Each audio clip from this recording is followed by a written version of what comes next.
स्थानिक स्वराज्य संस्थांच्या निवडणुका 31 जानेवारी 2026 पर्यंत घ्या असे निर्देश सुप्रीम कोर्टाने दिले आहेत। निवडणुकीसाठी ईव्हीएम मशीन्स नोव्हेंबर 2025 पर्यंत द्या अशा सूचनाही सुप्रीम कोर्टाने निवडणूक आयोगाला दिल्या आहेत। स्थानिक स्वराज्य संस्थांच्या निवडणुका 31 जानेवारी 2026 पर्यंत घ्या असे निर्देश सुप्रीम कोर्टाने दिले आहेत। यासाठी लागणाऱ्या ईव्हीएम मशीन्स नोव्हेंबर 2025 पर्यंत देण्याच्या सूचनाही कोर्टाने दिल्या आहेत। निवडणुकीसाठी लागणारा स्टाफ आयोगाला देण्याच्या सूचनाही कोर्टाने केल्या आहेत। 4 महिन्यात निवडणुका होतील असं अपेक्षित होतं असं कोर्टाने म्हटलंय। प्रकरण सुनावणीसाठी आल्यावर राज्य सरकारनं निवडणुका पुढे ढकलण्याची मागणी केल्यानं कोर्टाने नाराजी व्यक्त केली आहे।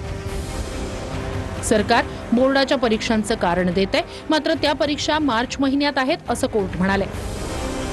यावर 31 ऑक्टोबर पर्यंत प्रभाग रचना पूर्ण करू अशी ग्वाही राज्य सरकारनं कोर्टात दिली आहे। सध्या 65,000 ईव्हीएम मशीन्स आहेत, मात्र आणखी 55,000 ईव्हीएम मशीन्स हव्या अशी मागणी राज्य सरकारच्या वकिलांनी केली आहे। वेळ काढू धोरण हे सरकारचं होतं आणि आज हा सरकारने निवडणूक आयोगाला मदत न करता जे निवडणुका लांबीवर घालण्याचा जो घाट घातला होता, आज तो पूर्णतः फसलेला आहे। सुप्रीम कोर्टाने याआधी जे राज्य सरकारला किंवा राज्य निवडणूक आयोगाला हे सुचवलंच होतं की लवकरात लवकर निवडणुका झाल्या पाहिजे आणि मला वाटतं राज्य निवडणूक आयोगाची तयारी केलेली आहे।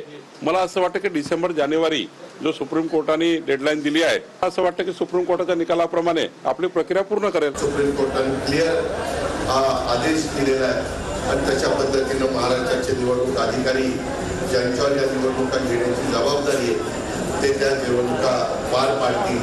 त्याच्यामध्ये माझंही फार बारकाईनं लक्ष राहील।